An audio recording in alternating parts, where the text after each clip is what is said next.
So the next guest that we have is Dr. Joe House. He's the clerkship director at the University of Michigan, and he's going to talk to us about the standardized video interview. Dr. House and I have done some work together where we've done some prep programs on the SVI, so I think he has a wealth of knowledge of this. It's unique to emergency medicine. It's something that you're going to have to do, and it's a good way to get practice for your interviews. So take it away. So just getting a sense, who out of the students knows what the SVI is? Or I should say, who has never heard of the SVI? Because we did a session, a pre-work, it was clerkship director boot camp, is kind of what we called it, and we actually had clerkship directors there who would not really know what the SVI was. So that's why I wasn't sure kind of how much of this is permeated through with med school, because I know there's even some M1s here. So the standardized video interview. So again, kind of why we're doing it. So a lot of this information I'll say is actually on the website for AAMC. So take a look at that. I'll talk about a little bit like what we do for practice for students. There's also kind of data that they've actually published. How much time do you need to spend studying for this? So PDs, they did a survey a couple years ago from program directors, from students. What do you want to get out of this? They wanted more information about the personal competencies early in the process. They rate personal competencies as important for residencies, and they actually came mainly from interviews.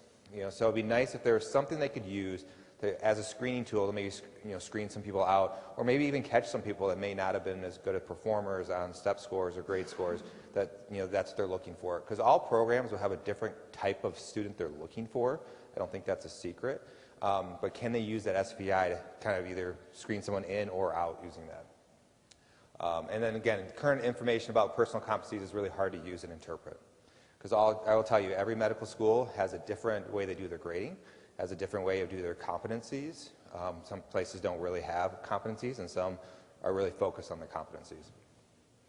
So what do the students, again, want a more complete picture of themselves? So it's not just your step scores, it's not just your grades. How do you actually provide some other information to people that are doing the screening, that, again, kind of paint that more full picture of yourself? So again, like was mentioned, it's only for EM right now. And the other thing with AAMC is notice there's actually other programs that have started developing like their own kind of homegrown video type of interviews.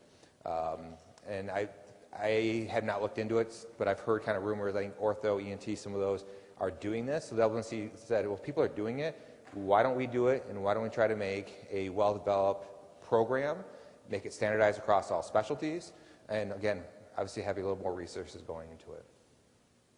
So again, like Nick had mentioned, so it's required for all EN applicants. And the goal, again, is just another objective data point for applicants. So beyond your step scores, to provide some information about professional behaviors, interpersonal communication skills. Again, if people have questions about this, please feel free to yell out, raise your hand, that sort of thing. So like I mentioned, go to the AAMC website. A lot of this data is where I kind of grabbed this from. There's a website, again, just kind of Googling SVI, AAMC, it'll bring it to it. So the AAMC was pretty good about publishing some data, again, about the study habits, what the scores look like. There's also a couple of large groups of institutions looking at it, seeing how the SVI actually relates to performance on interviews. I believe a paper is like in its second revision, maybe. So it has kind of been preliminarily accepted, so there may be some papers coming out even before you guys do your SVI. So again, what does it measure? And again, a lot of success is from the website. So we wanted to look at oral communication skills, emotional intelligence, teamwork and leadership, so again on the communication and professional skills or interpersonal skills, and then knowledge of professional behaviors. So empathy, altruism, ethics, cultural competency, and conscientiousness. So like I said, so the process generally is when you sign up for ARIS, if you say you're going to go into emergency medicine, it'll actually provide you, my understanding is within like 24 hours, an email with a link that takes you to the vendor that's actually putting this on. So when you go to that vendor site, again, they have some sample questions that are on there that you can review. You actually can also take some practice tests if you want.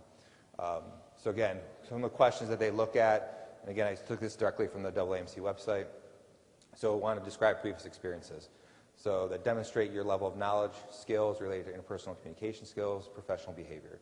So again, describe a time when X happened, a challenging patient, different communication skills, or difficult communication, when you're leading a multidisciplinary team. I tell students when we do some mock or some practice SVIs. If you can relate it to something in medicine you've done, I think that's great. But if you can't, if you've had another leadership role, someone was talking about the kind of the non-traditional student. If you're a leader in something before and you can relate this to it, then go ahead and use that experience. The other thing is when you're telling these stories, you got to be careful in some regards in what information you're sharing. Last year when AAMC came, they said if they have determined that there's any basically HIPAA violations, so if you provide and said, I met with Mr. Smith on this date, or put other information in there that could potentially be tied to an individual, they will actually just throw out your score. They actually will not review your video. So when we're looking at your application, there's just no SVI score. We don't know why there's no SVI score. Maybe it's you decided late. Maybe you gave too much information. It's just not being scored. So again, some situational questions. So again, demonstrating a level of knowledge, skills related to interpersonal communication skills, knowledge of professional behaviors. So again, they may give a sample. One of your patients refuses treatment. It's incompatible with their patient's religious belief. What should you do in that situation? So obviously these are not, a lot of times not straightforward questions, but they want to know, what's your thought process? How do you deal with these difficult situations? Describe a time when you notice a mistake or an error that has been made.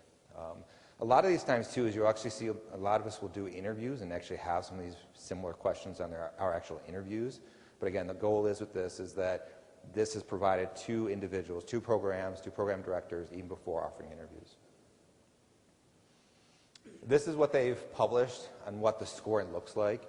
There's very few people who have actually seen the full scoring. They did a lot of standard setting. So again, if you go to the website, you can see a list of individuals that are involved on it, but this is, again, how they've published it. So you get scored 1 through 5. So there's 6 questions. You get 30 seconds to review the question, and then you get 3 minutes to answer that question. And again, so your score is going to range anywhere from 5 to 30. Like I said, reviewed with PDs for relevance, level and scale. And again, right now, the scoring is generally done not by physicians or people in medicine. It's mainly done by people in HR, so human resources are mainly the people that are scoring this.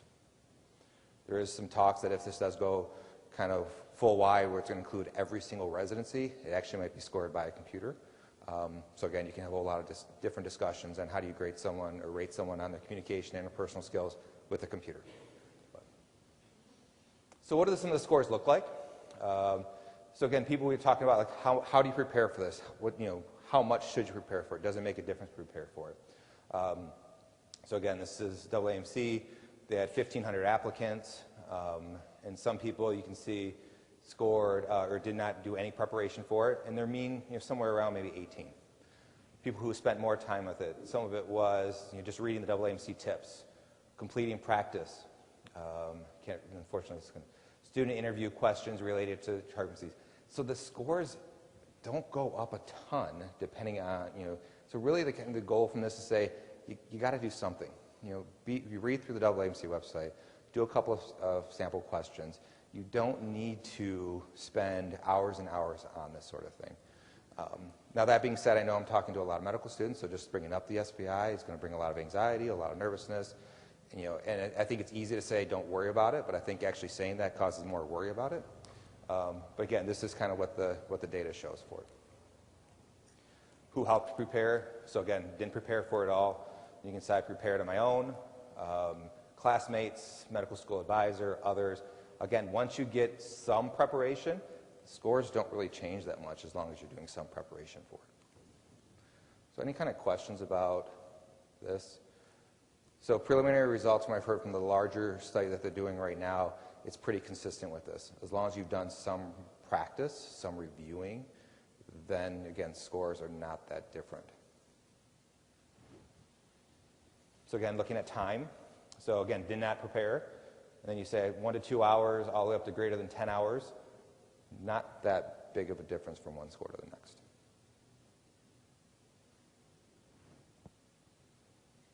Again, where did you actually take the SVI? So different programs are offered different things. So what we do in Michigan, we've offered students to, there's one office that the person's never actually in their office. So we've set up the computer, set up the video. They can basically sign up for a time, come do their practice interview, or do the actual interview, and that's it. We had someone who actually did their SVI during an international rotation. Obviously concerns if there be potential internet connection with that and losing it. I don't have it in here because I couldn't find it on their slides, but they have, again, when they talked to the past, said they have not seen any difference based on the location they did it, or even like the background material, that sort of thing. So again, did it at home versus did it somewhere else versus doing it at a recording place. Not that big of a difference in your score. I think a lot of us, as we do practice ones or kind of look at students, there might be some things that are distracting in your background, posters, things like that you may want to avoid. Make sure there's good lighting, that sort of thing. But again, in general, location has not made that big of a difference. So again, this is what AAMC reported, or actually you can see the names at the bottom reported at the AAMC. They had a 71% response rate from programs. At that time, 62% did not actually use a score in the selection process. But 57% said they were likely to use a score in the future, but they wanted more data to say what it means. So again, we don't know at this point. I mean, like I said, I've heard of some preliminary data because Laura Hobson, our program director at Michigan, has been involved in that. So again, programs are starting to use that, but it's varied on how much they use it, how much they count it. What do you do when the student doesn't have a score? Because again, we don't necessarily know why the student doesn't have a score. So again, people are starting to use it, but still not sure what it means. So again, this may be a little hard to read. Basically, again, when ARIS opens up, after you get your token, that's kind of when that timeline starts. So the website right now is currently saying, unless when I checked last week, mid-June to end of July is your time frame for doing that. Now, one thing I will say is, AAMC is watching social media. So if there's questions, don't repost them. Don't go to studentdoctor.net and say, hey, this is the question I got on my SVI. I'm not sure necessarily, because again, when you go into that, you kind of consent that you're not going to send out this information. It's all privileged information. So again, I'm not sure what the repercussions should be. I just say, don't do it.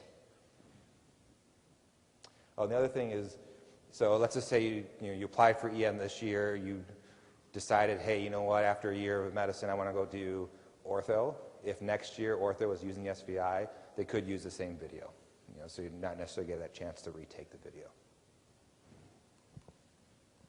So again, what do you want? So you basically want a 2-minute-ish story.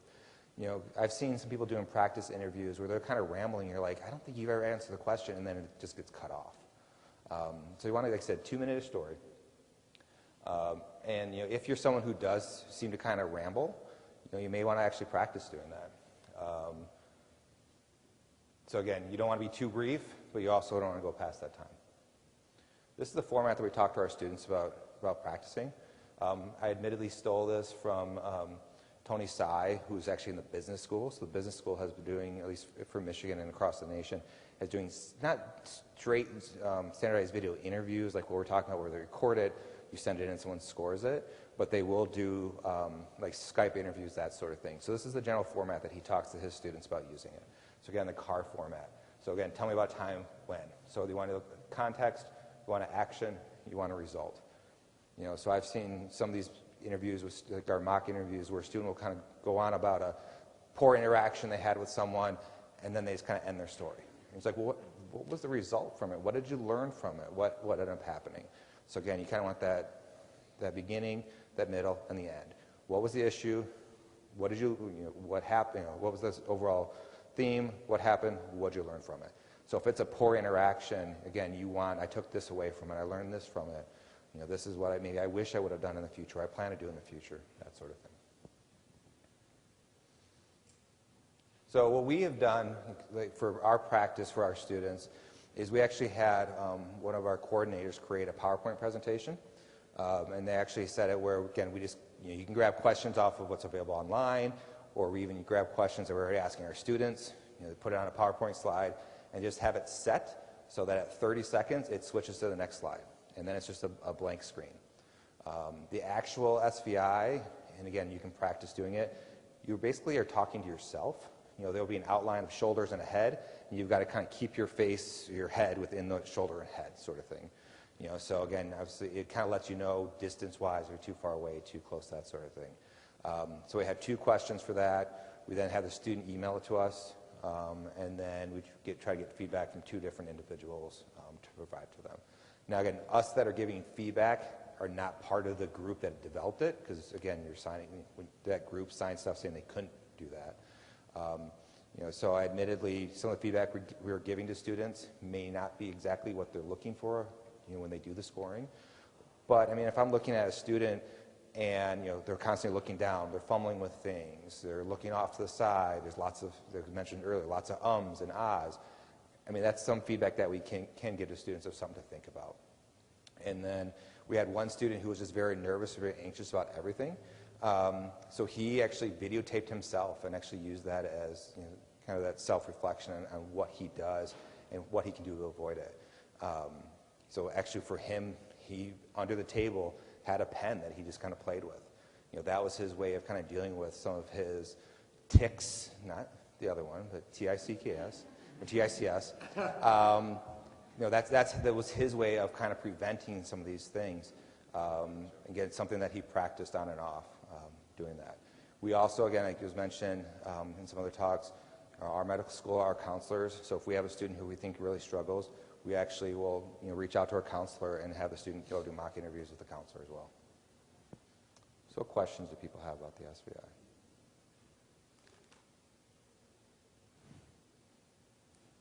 So I'll just say we have a kind of a prep program where we have our students record.